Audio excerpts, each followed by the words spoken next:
Hey everyone, Miacidae here, welcome back to Darkest Dungeon.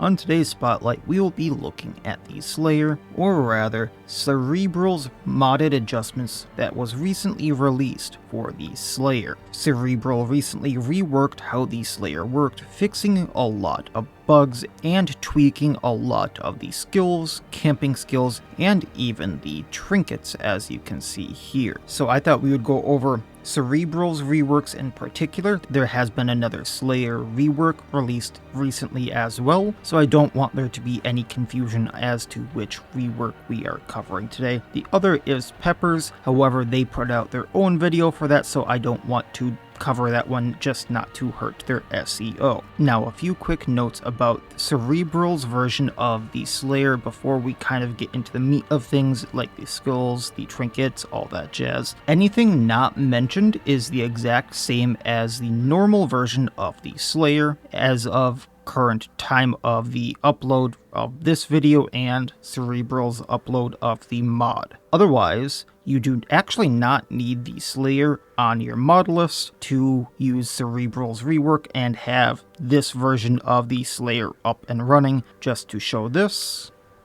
for those of you who want to see this, I do not have the normal Slayer on my list at all, as you can see here. However, you will see once I get down to it and I can point it out, Cerebral's modded adjustment Slayer is right here, and as I scroll down, you do not see the Slayer on my list at all. And there is the end of my list.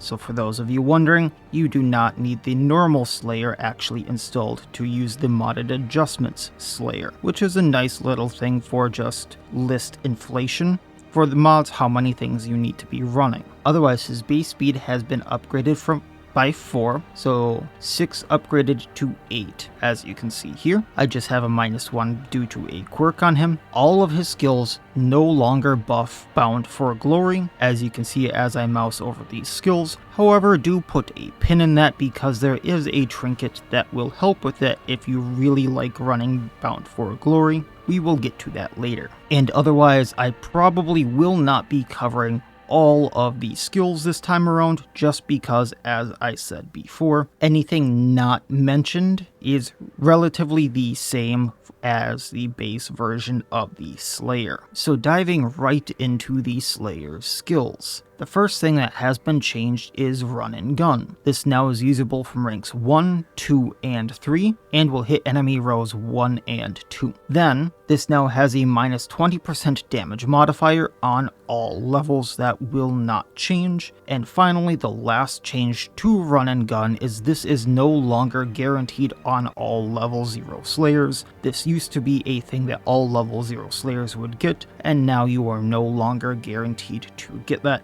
However, there is a different skill you are guaranteed to get now. Next, we have Reeling Reload. This is now usable from ranks 3 and 4 and will hit any enemy row. This is now a pull by 2 and will buff all ranged damage by 20%. Next up is Tethered Grasp. This replaces the Spiked Sabot skill and is usable from ranks 1, 2, and 3, and it hits ranks 2, 3, and 4. This bypasses and de-stealths enemy targets. This minuses the enemy dodge by 10 and scales up to 20 dodge. At a 110 base, that scales up to a 150% base and will pull by 3. Next up, we have Tag and Bag. This can now be used in any row and can be used on any enemy row. This debuffs the target for -20% damage that scales to up to 30% damage, debuffs the enemy for -2 speed that scales to 4 speed, and will have a chance to mark the target that is based on debuff that starts at a 110% chance that goes up to a 150% chance. However, if the enemy is already marked, this will extend the mark to 5 turns instead of whatever the mark was at. Then on marking the target,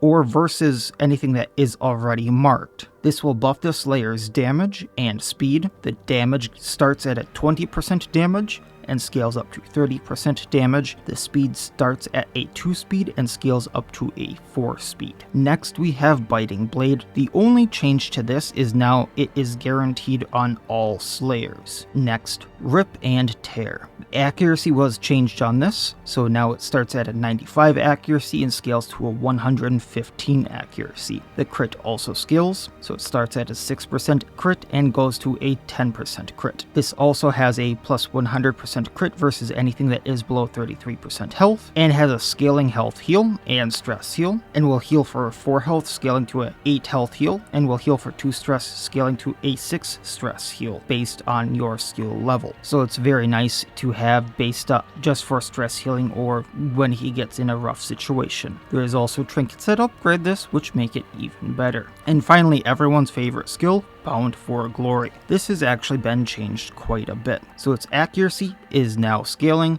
120 to 140 based on skill level. Its damage has plus 25% damage at all levels and has a 5 to 9 crit that scales based on skill level, 5 being the lowest, 9 being the highest. Now you can actually use this twice per battle, but as you can see, every time you use it, you get a minus 33% damage debuff and minus 5 crit debuff. These actually last for 2 battles, so if you use it twice in one battle, then the next battle you use it once, you effectively have minus 100% damage with a minus 15 crit on it. And finally, the sound effect has been changed on Bound for Glory. Now that being said, it's not all doom and gloom for Bound for Glory because there are quite a few trinkets here that change how damage works on the Slayer, and even some changing how BFG even works. So if you really like this skill, there are ways around that debuff or just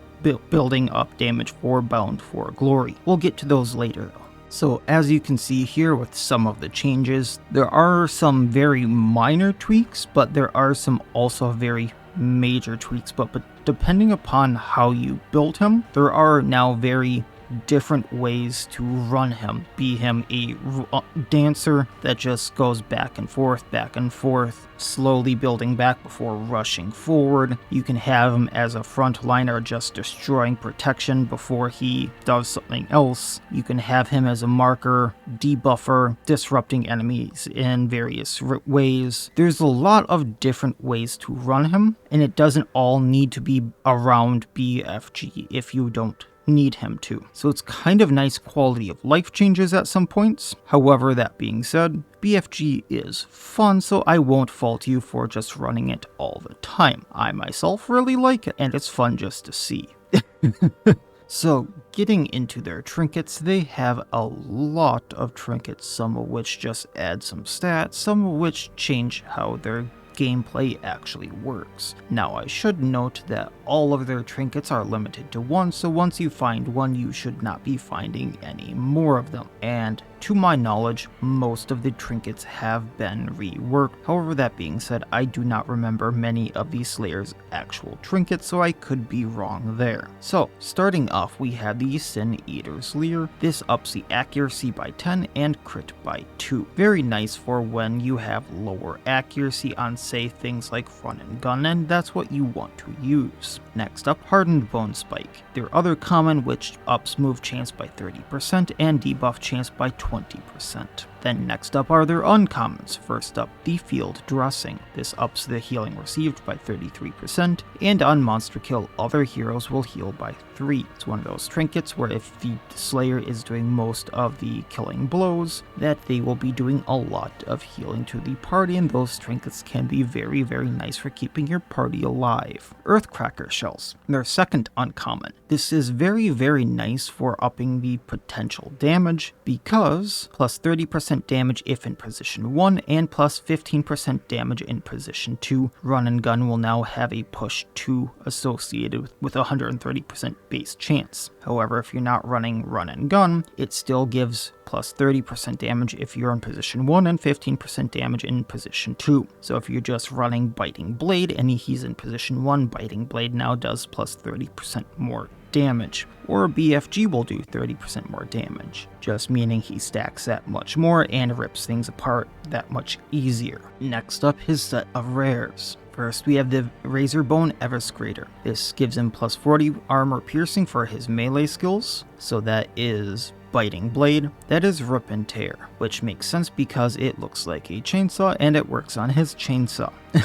This gives him plus 30% debuff chance, and on melee hit, he will do a bleed with a 140% chance. It is a 3-for-3 bleed. Next up, Mark of the Slayer. This gives him plus 10 crit and plus 25% stress relief received. So if you are healing his stress with Rip and Tear, he will receive more stress relief. Then we have the Bloodthirsty Parapat. Remember how I said certain trinkets would change how BFG works? This is one of them, and it is very fun. On attack hit, you will buff yourself for plus 25% BFG damage and 5% BFG crit. This is for 2 battles.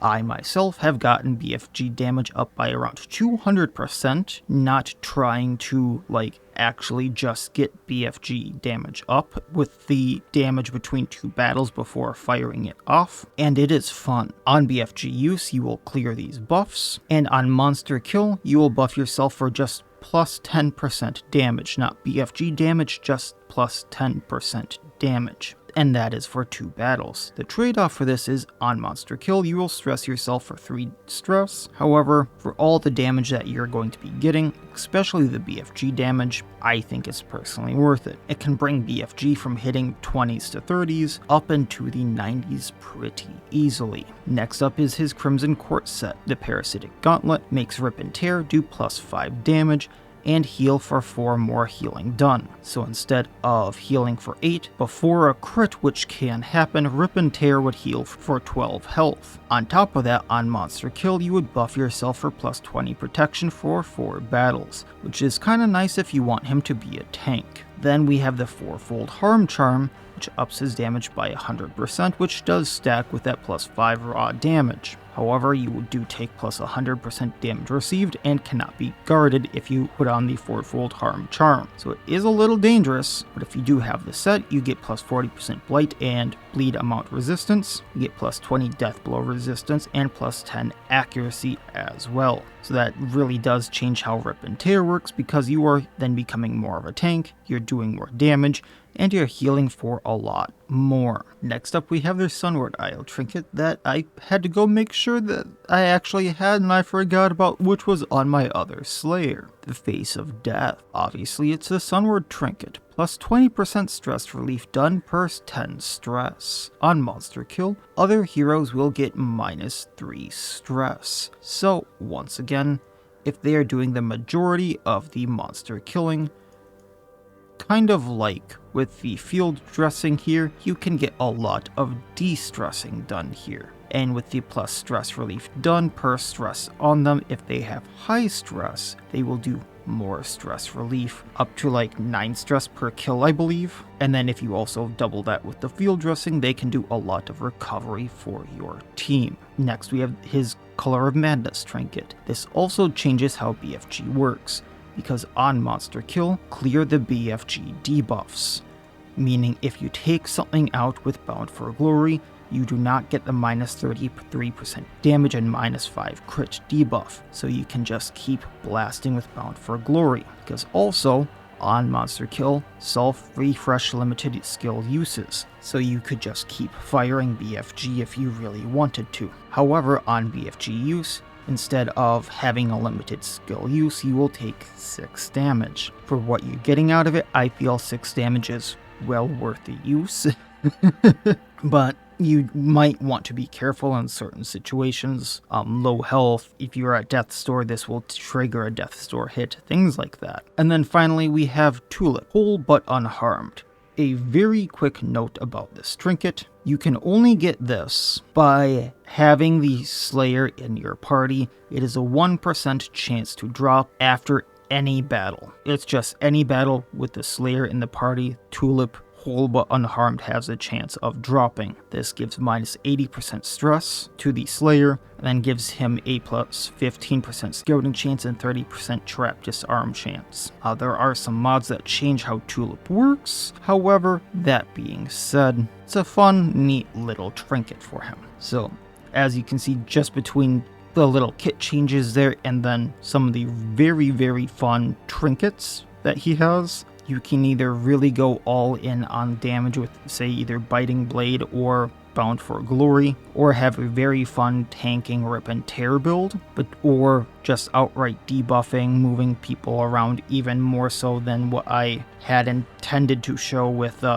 just the kit. Or with cross-mod things, there's even more you can do, but I'm not going to be covering cross-mod here because that would be way too much to cover. But you can see all the shenanigans you can really get up to there.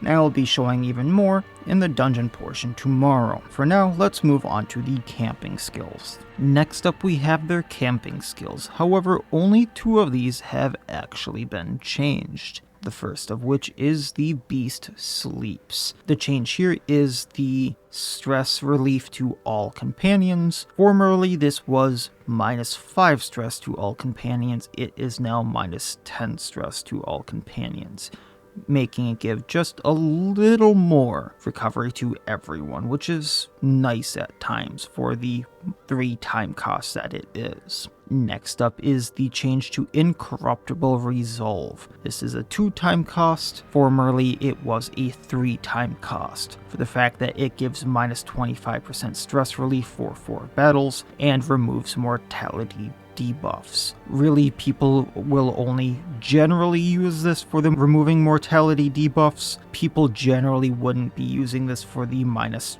stress received in the next 4 battles, so I believe that is why the time cost was put down, is just to remove the mortality debuffs. Otherwise, the camping skills have stayed the same. Slay the Weak is the same. It Smells Them is the same, so we won't be covering them here because those are from the base Slayer. All in all, I think this class is very fun. The Slayer was a class that a lot of people loved. I hope that they'll like this version of it. I can easily see the cohesiveness of how certain skills work together and how they work in various teams. While he doesn't do much versus marked and none of his trinkets give him anything really versus marked, the marked extender is always nice and he gets a nice little buff with this. And otherwise, all the little debuffs that he can do to enemies, the ability to heal himself kind of goes along with the actual Doom game. BFG doesn't feel nearly as overpowered or like a skill you need to put on the bar unless you are full out going for these trinkets. BFG does not feel like a skill you absolutely need to put on the bar unless you are putting on like Bloodthirsty Parapet or the Decaying Husk Talisman, which is a very nice change. And I feel like some of the skills flow better. However, I haven't used the Slayer in a while, so maybe they would flow better to me now if I went back to the old Slayer. However, everything not revolving around Bound for Glory does feel somewhat nice to me. And the little bit I have played of them, they did feel very fun. Whether I was doing a run and gun build, or I was doing a Biting Blade or a Rip and Tear build, they all felt fairly cohesive with the parties I plugged them into, and nothing was really built around them. They were just plugged into a party, which felt very nice. And as always, tomorrow I will be showing them in a actual party, as you can see here, where I just go in, kind of show what they can do, have some fun with them, and well, see what shenanigans they get up to, and we'll see if they survive. I will be showing off how BFG actually flows in the actual gameplay for those of you worried about that. However, I might also change how the skill setup is mid-dungeon just to show other play styles of it, knowing that I have the Decaying Husk Talisman and the Bloodthirsty Parapet on, so that portion of it won't be as good because the trinkets are fully set up for the BFG. But that being said, that has been the Slayer Spotlight. I hope everyone enjoyed it. I hope everyone was okay with me just covering the changes to the Slayer and not everything about them, because, well, this was about covering the changes to this version of the Slayer. And with that being said, if you like it, please go leave some feedback and notes for Cerebral. I'm sure they would like any type of feedback you can give them, positive being the best, of course, though. And otherwise, that'll be it for this time, so like, comment, subscribe, all that YouTube jazz, and otherwise, as always, I wish you all well. I'll see you next time, and please, have a good one.